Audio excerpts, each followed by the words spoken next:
अस्सलाम वालेकुम। आपको YouTube चैनल के ऊपर खुशामदीद कहेंगे। दो बड़ी डेवलपमेंट्स हैं। एक तो फैसल वावडा ने आज इलेक्शन कमीशन ऑफ पाकिस्तान को भी हैरान किया और सरप्राइज दिया, और दूसरे मामले पे पाकिस्तान पीपल्स पार्टी ने एक बार फिर फजलुर रहमान और नवाज शरीफ को हाथ कर दिया है उनके साथ। उनके लिए परेशानी का सामना है और अब मौलाना फजलुर रहमान और इसके अलावा नवाज शरीफ के पास कोई रास्ता नहीं रह गया। फजलुर रहमान ने अब एक और धमकी दी है। वो धमकी क्यों दी है कि अब आपके पास सिर्फ एक ही रास्ता रह गया है, जब आधा ऐवान खाली हो जाएगा तो आपके पास इस्तीफों के अलावा कोई ऑप्शन नहीं रह जाएगी। अहम मामला इलेक्शन कमीशन ऑफ पाकिस्तान के सामने था, जहां पे सेनेटर फैसल वावडा जो वफाकी वजीर भी हैं वो आज पेश हुए। 4 रुकनी बेंच जिसकी खुद सरबराही सिकंदर सुल्तान राजा कर रहे थे।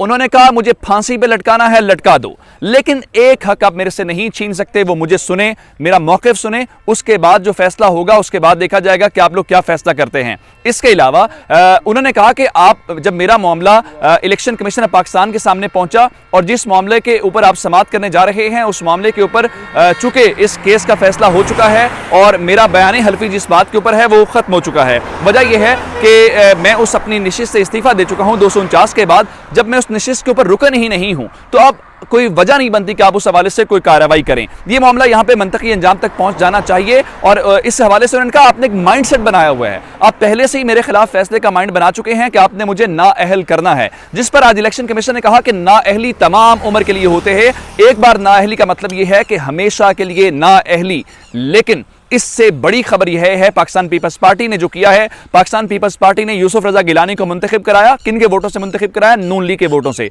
जिन्होंने उसको डिस्क्वालीफाई करवाया था। उसके अलावा जब चेयरमैन सेनेट का इलेक्शन हुआ तो उनका पोलिंग एजेंट कौन थे? उनके पोलिंग एजेंट नून लीग थी। उस नून लीग के अलावा वही जरदारी साहब और वही नवाज शरीफ साहब, जो पुरानी बातें जो हमने आपको बताया था कि ईंट से ईंट बजाने की तकरीर के बाद जिस तरह से नवाज शरीफ ने मुलाकात से इनकार किया था उसका बदला लिया जरदारी साहब ने। लेकिन अब उनके साथ एक और हाथ किया। नवाज शरीफ को सामने बिठा के जरदारी साहब ने कहा मियां साहब लड़ाई ऐसे नहीं लड़ी जाती, आप वापस आएं और मिलकर लड़ाई लड़ते हैं, क्योंकि उनको पता है मियां साहब हमेशा जेल से भागते हैं। दूसरे मामले के ऊपर अब हुआ क्या है? वही यूसुफ रजा गिलानी जिनको चेयरमैन सेनेट के इंतखाब के दौरान आपने वोटिंग दी, वही यूसुफ रजा गिलानी जिनको सेनेटर बनवाने के लिए नून लीग और इन तमाम जमातों ने वोटिंग की, अब उस यूसुफ रजा गिलानी के लिए पाकिस्तान पीपल्स पार्टी ने ओहदा मांग लिया है। किसका?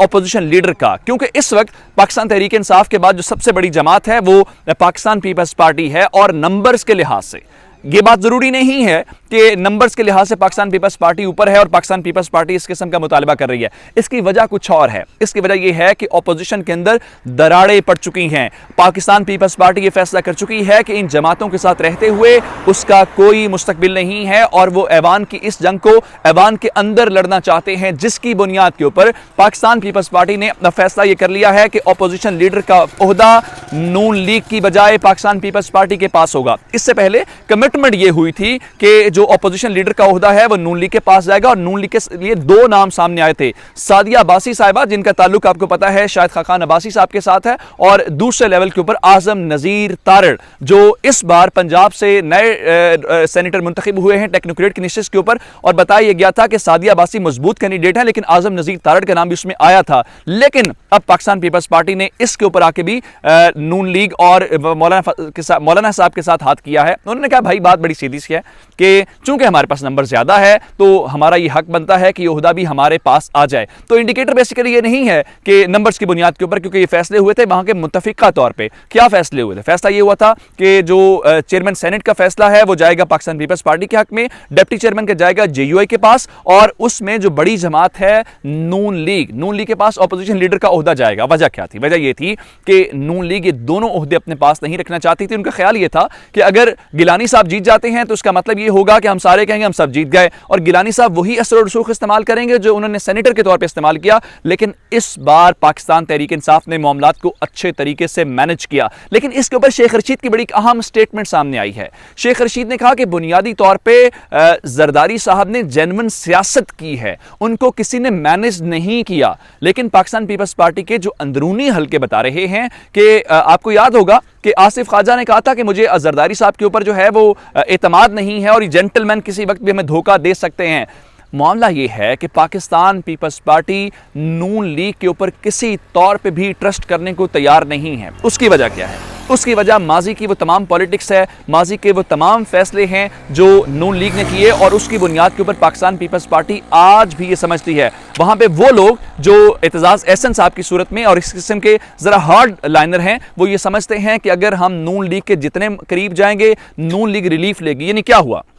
मौलाना फजलुर रहमान का आज़ादी मार्च हुआ, उसका फायदा किसको मिला? मौलाना साहब तो खाली हाथ चले गए, लेकिन नवाज शरीफ साहब जेल से निकले और मुल्क से बाहर चले गए। और अब यही सूरत हाल ये है कि पीडीएम को इस्तेमाल करते हुए मरियम नवाज साहिबा मुल्क से बाहर जाना चाहती हैं, और जरदारी साहब ये समझते हैं कि अगर ये हो गया तो जाहिर बात है जरदारी ने इस सिस्टम के अंदर रहते हुए बहुत कुछ कमाया है। वो उनके पास वो मेजॉरिटी नहीं थी, उसके बावजूद अपना वजीर आजम रखा और सदर मुमलिकत के तौर पर उन्होंने अपना ओहदा पूरा किया, मनसब पूरा किया। उसके बाद अब पाकिस्तान पीपल्स पार्टी की इस कहानी के बाद पीडीएम का वो हमने कहा था कि अलविदाई और इख्तितामी इजलास था, अगर कोई शक व शुबा रह गया था तो पाकिस्तान पीपल्स पार्टी ने यह मुतालिबा करके कि ऑपोजिशन लीडर उनका होगा और वो यूसुफ रजा गिलानी होंगे। अब दिलचस्प खेल है। दिलचस्प खेल यह है कि अगर यूसुफ रजा गिलानी एक अच्छे लीडर नहीं है या ऑपोजिशन लीडर अच्छे साबित नहीं हो सकते तो सेनेटर कैसे अच्छे थे कि आपने उनको वोट दिया? चलें, सेनेटर मुंतखब हो गए। अगर वो चेयरमैन सेनेट के लिए आपके कैंडिडेट थे और आपने वोट दिया तो इसका मतलब यह है कि आप ऑपोजिशन लीडर का भी ओहदा उनको मिलना चाहिए। टेक्निकली यही होता है ना कि जो आदमी मिसाल के तौर पर जो शहबाज शरीफ साहब थे उनको वजीर आजम के कैंडिडेट के तौर पे नॉमिनेट किया गया कौमी असम्बली के अंदर, और वो वाला जो सेशन था या उनकी वो वाली जो मुकाबला था वो जीत नहीं सके, उनको शिकस्त का सामना करना पड़ा। अगर उनको शिकस्त का सामना करना पड़ा तो इसका मामला ये है कि इसके बाद उन्हें जो कौमी असम्बली के अंदर कायदे हिज़्ब इख्तिलाफ का ओहदा मिला और नून लीग ने इस हवाले से पाकिस्तान पीपल्स पार्टी की हिमायत हासिल की। अब इसी तौर पे यही फार्मूला सेनेट के अंदर हर पाकिस्तान पीपल्स पार्टी के जायज मुतालिबा है कि चूंकि हम चेयरमैन सेनेट के लिए कैंडिडेट थे, हम चेयरमैन सेनेट के इलेक्शन हार गए हैं, तो अपोजिशन लीडर का ओहदा भी हमारे पास आना चाहिए, नंबर्स भी हमारे पास हैं। लेकिन अमली तौर पे मौलाना फजलुर रहमान और नवाज शरीफ की सियासत को एक बार फिर जरदारी ने साबित किया है कि उनकी सियासत मफाद की सियासत है। जहां पे उनको लगता है कि हम मारे जाएंगे और हमें इसके शेयर नहीं मिल रहा, वो कहते हैं पूरा सिस्टम मलिया मेट कर दो, चाहे वो इमरान खान की हुकूमत हो या कोई और हो। लेकिन दूसरी जानिब जरदारी साहब ये कहते हैं कि भाई देखो, सियासत दरवाजे बंद करने का नाम नहीं है, सियासत बंद दरवाजे खोलने का नाम है। वो चाहते हैं कि इमरान खान के अगर हमें इख्तलाफात हैं